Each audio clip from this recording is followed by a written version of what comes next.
Welcome to my channel, guys!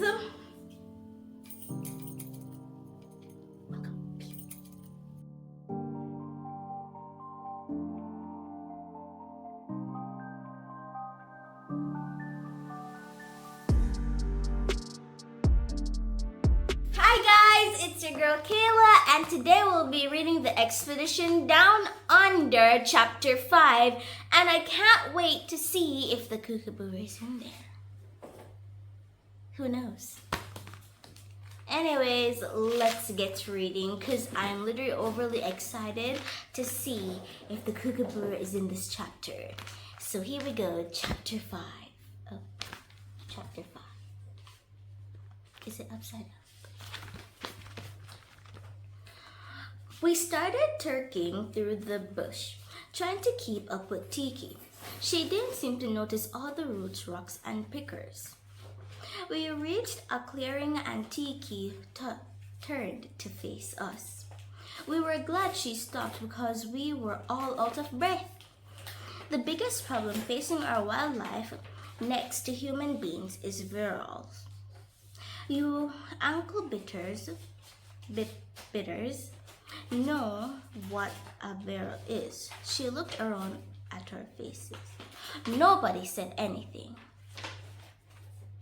Ankle bitter means young children. Virals are animals that were brought here by European settlers. They're creatures that aren't native, and in my opinion, they just don't belong in Australia.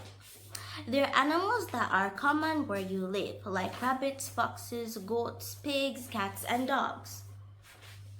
Once people brought them here and they escaped into the wild, they caused terrible problems for our native species.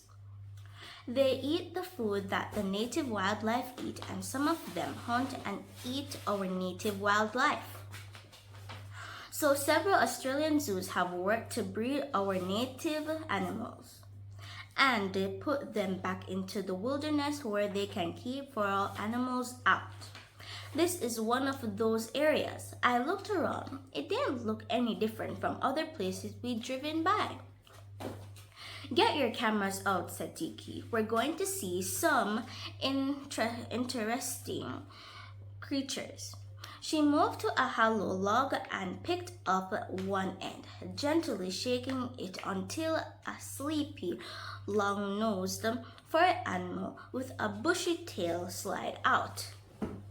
I wondered how she had known which log to shake. This is a numbat. He eats some ants, but mostly termites. You're very lucky to see him because there aren't that many numbats left.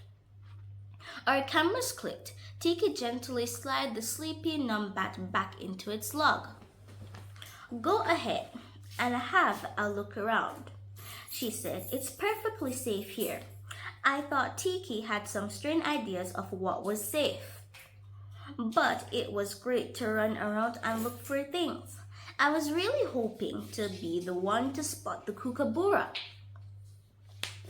Whatever it might be, we all peered into hollow log and peeked behind rocks until suddenly I heard Wanda scream. Everyone rushed over to where she was standing, next to a rock. Wanda was, oh my god. Tiki was scooping something up from behind the rock. I'll bet you never saw the likes of this before. She set the animal down in front of us. It looked like a porcupine. It took one look at us and curled up into a big spiky ball.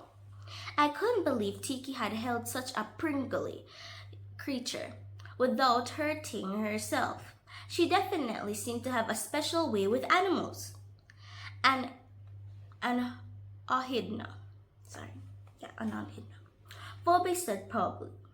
Looking in my Australia field guide, Ricky Dig, said Tiki. Ricky Dig in Australia means the honest truth. Tiki looked at the curled up ball.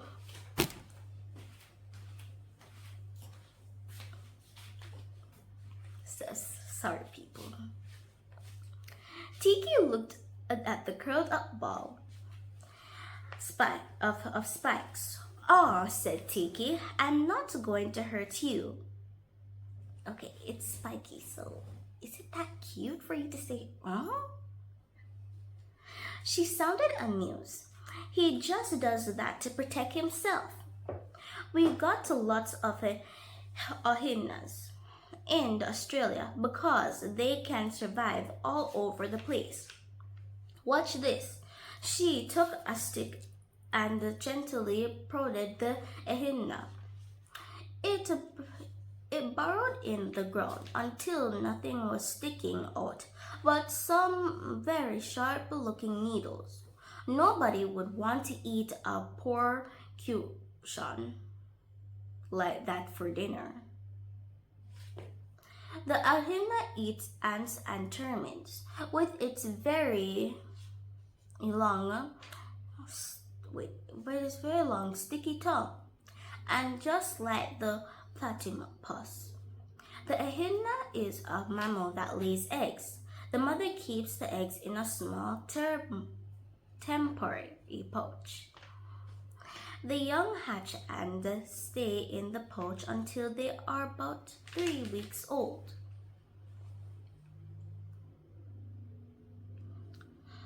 Australia field guide, the spiny anteater.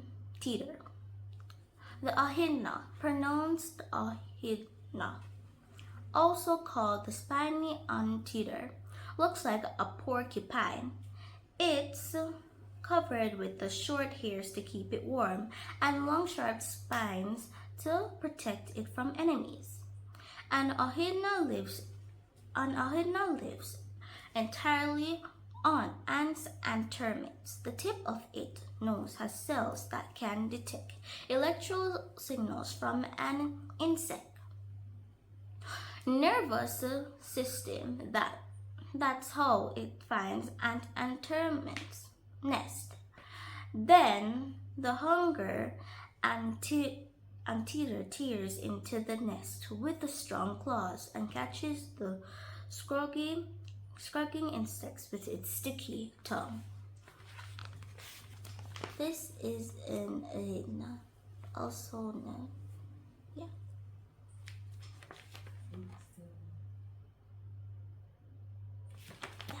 This is an echidna. Well, kids, it's time to get back into the Jeep. If we're going to make it to our campus before dark, Tiki took off toward the Jeep. "Wait," Ralphie called. Tiki turned mid-stride and looked back at all of us. "Where's the kookaburra?" Ralphie asked. "We really want to find out."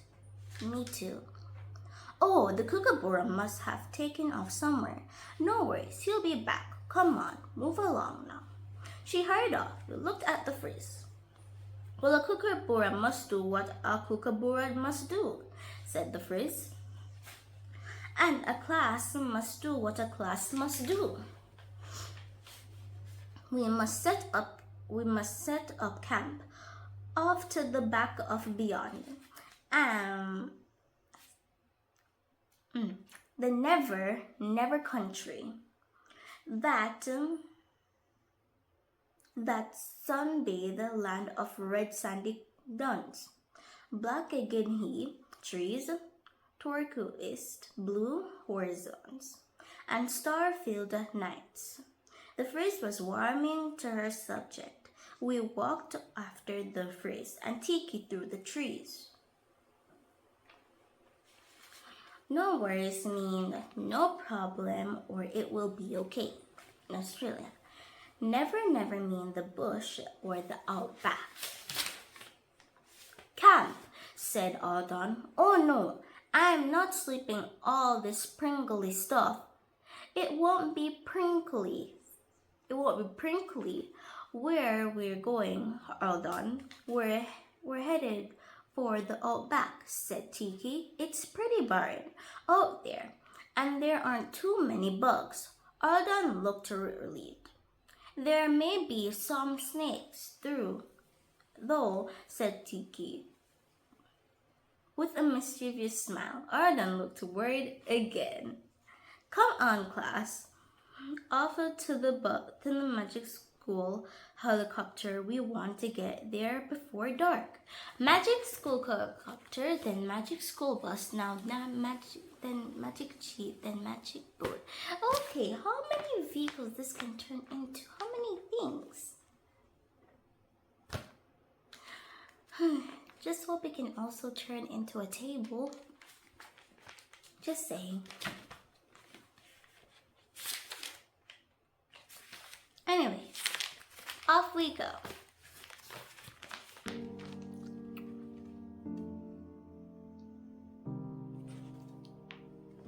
Okay. Off we won't go until tomorrow. It is chapter 6 of the book, which means we gotta end here for today. But please make sure to Marker. Is make sure to write what you have learned in the comments, and is like, share, and subscribe, and hit the notification bell. Marker. Also, remember to purchase The Girl Who Found Her Voice Through Therapy, Series 1 and Series 2.